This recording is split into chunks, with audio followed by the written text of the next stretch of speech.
Kaleshwaram అక్రమాలపై high court తీర్పుతో తమకు ఏదో లాభం కలుగుతుందని బీఆర్ఎస్ నేతలు భావిస్తున్నారని విమర్శించారు కాంగ్రెస్ ఎమ్మెల్సీ అద్దంకి దయాకర్. జస్టిస్ ఘోష్ ఏర్పాటు రాజ్యాంగబద్దమేనని కోర్టు చెప్పిందన్నారు. కమిషన్ రిపోర్టు ఆధారంగా తాత్కాలికంగా ఎలాంటి చర్యలు తీసుకోవద్దని మాత్రమే హైకోర్టు తీర్పు ఇచ్చిందన్నారు. సీబీఐ విచారణలో అన్ని విషయాలు బయటపడతాయన్నారు అద్దంకి. తప్పు చేసిన వాళ్లు తప్పించుకోలేరని చెప్పారు.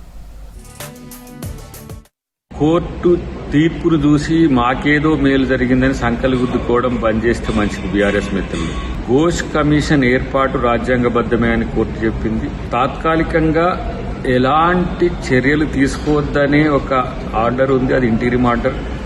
రేపు పూర్తి స్థాయి నివేదిక వచ్చిన తర్వాత, అంటే సిబిఐ నివేదిక తర్వాత కానీ కంపారిజన్ సిబిఐతో పాటు ఘోష్ కమిటీ రికమెండేషన్స్ కానీ కంపేర్ చేసిన తర్వాత తుది తీర్పు వచ్చినాక అప్పుడు మీ దొంగతనం బయటపడుతుంది, మీ అవినీతి బయటపడుతుంది. అంతే తప్పితే ఏదో తాత్కాలికంగా ఇది వచ్చింది మాకు ఇదే సరిపోతుంది, ఇదే ఫైనల్ రిపోర్ట్ అని అనుకుంటే పప్పులో కాలేసినట్టే.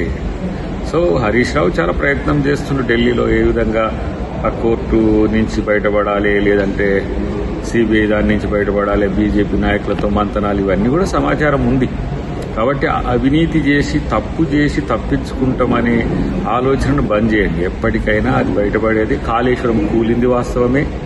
అన్నిటికంటే ముఖ్యంగా మీరే ఒప్పుకున్నారు, 2 పిల్లలు కూడితే మూడు పిల్లలు కూలితే.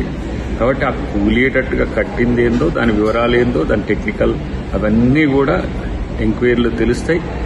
సిబిఐ బీజేపీ చేతిలో ఉంది కదా, దాని నుంచి మేము తప్పించుకోగలం. రాజకీయంగా వాళ్ళతో కలిసిపోతే వాషింగ్ పౌడర్ నిర్మా లెక్క కేసీఆర్ చెప్పినట్టు బీజేపీతో కలిసిపోతే తప్పులన్నీ క్లీన్ అవుతాయనే ఒక సూత్రాన్ని మీరు అనుసరించాలనుకున్నా డెఫినెట్గా అక్కడ చేసిన తప్పు ఎప్పటికైనా బయటపడేదే, దానికి శిక్ష పడేదే అని చెప్పి తెలియజేస్తుంది.